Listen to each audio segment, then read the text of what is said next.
സമാധാന ചർച്ചകൾ ഇറാനുമായി നടത്തുന്നുവെന്ന് അമേരിക്കൻ പ്രസിഡന്റ് ഡൊണാൾഡ് ട്രംപ് പറയുന്നു. പക്ഷേ അതിനിടയിലും ട്രംപിന്റെ ഒരു രഹസ്യ പദ്ധതി ഇപ്പോൾ പുറത്തു വന്നിരിക്കുകയാണ്. ഇറാനെ തറപറ്റിക്കാൻ ട്രംപ് തറക്കളിയുമായി രംഗത്തെത്തുന്നു എന്നാണ് ഇറാനിയൻ മാധ്യമങ്ങൾ ഇപ്പോൾ ഇതിനെ വിശേഷിപ്പിക്കുന്നത്. കഴിഞ്ഞ 27 ദിവസമായി അമേരിക്കയും ഇസ്രായേലും ഇറാനും തമ്മിൽ ഭയങ്കരമായ ഒരു യുദ്ധമാണ് നടക്കുന്നത്. ഒരു വശത്ത് US പ്രസിഡന്റ് ഡൊണാൾഡ് ട്രംപ് വെടിനിർത്തലിനെ സമ്മതിച്ചതായി പറയുന്നു.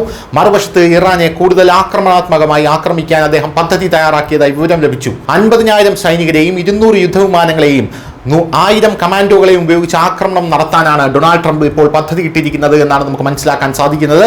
ഇറാനെ ഹോർമൂസ് കടലിടുക്ക് തുറക്കാനും അവരുടെ മിസൈൽ പദ്ധതി നിർത്താനും നിർബന്ധിതരാക്കുന്നതിനാണ് ഈ പദ്ധതി തയ്യാറാക്കിയിരിക്കുന്നതെന്ന് ട്രംപ് ഭരണകൂടം പറയുന്നു.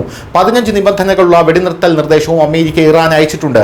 അതായത് ട്രംപ് ഒരു കൈയിൽ സമാധാന നിർദ്ദേശവും മറുകൈയിൽ ആയുധങ്ങളുമായി നടക്കുന്നു. സൈനിക സമ്മർദ്ദത്തെയും സംഭാഷണത്തെയും കുറിച്ചാണ് ഡൊണാൾഡ് ട്രംപ് സംസാരിക്കുന്നത് എന്ന് പറഞ്ഞ് അമേരിക്കൻ പ്രസിഡന്റ് ഡൊണാൾഡ് ട്രംപിനെ പരിഹസിക്കുകയാണ് ഇപ്പോൾ ഇറാനിയൻ മാധ്യമങ്ങൾ. US പ്രസിഡന്റ് ഡൊണാൾഡ് ട്രംപ് ഇറാനെതിരെ ഇരട്ടത്താപ്പ് കളിക്കുന്നതായാണ് ഇപ്പോൾ പറയപ്പെടുന്നത്. ഒരു വശത്ത് അദ്ദേഹത്തിന്റെ പദ്ധതിയിൽ സൈനിക സമ്മർദ്ദമാണ് ഉൾപ്പെടുന്നത്.